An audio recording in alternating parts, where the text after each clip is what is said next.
welcome back to the GC channel. I'm your host, Orlando Casares, the president and founder of First Law International. If you're new with us, welcome. This is a channel especially for you, for the GCs and for in-house legal teams, and it's powered by general counsels. We'll be covering today some of the trendiest topics, things that keep you up at night, and we hope that you will find the next few minutes invaluable and very insightful. So follow us along. I think that just like Sean was saying earlier, that it was an appropriate comment to talk about also whether the EU was going to have its own catharsis and come to terms with its own framework issues that need to be addressed in order for that trust to be restored on both sides.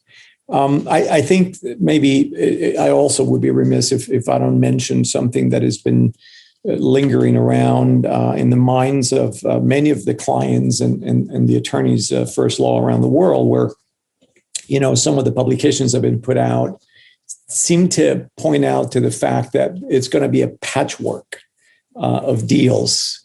And so kind of like what Sean was saying, don't overregulate, don't do it too quickly. So do you both feel that there is a political pressure put upon these individuals that are leading the country now to show that they're cutting deals everywhere, that everybody's following, and in fact, they're not good deals. They are just noise. Like Bruce was saying, let's stop the media from making the noise, but let's negotiate healthy, wholesome trade agreements with other countries that are going to strengthen the economy and make this journey much more compelling.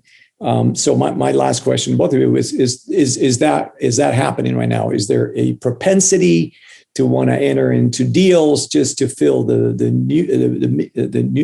news or the media out there to make the headlines?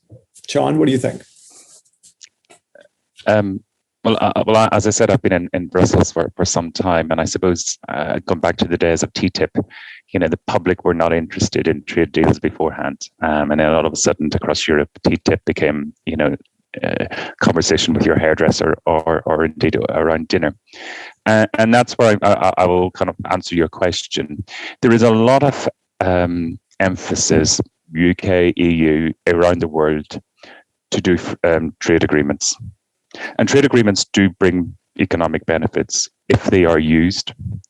And I think that's the important point.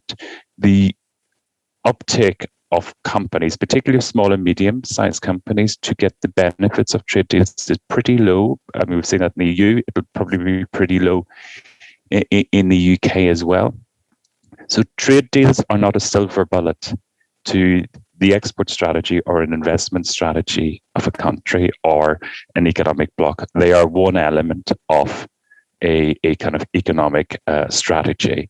And I think this overemphasis that signing a trade deal means that we will have more trade is not necessarily true. Yes, those that are trading may find it easier, but will it encourage those that are just thinking about the export potential to go forward? And that's where I think we need to really put the focus.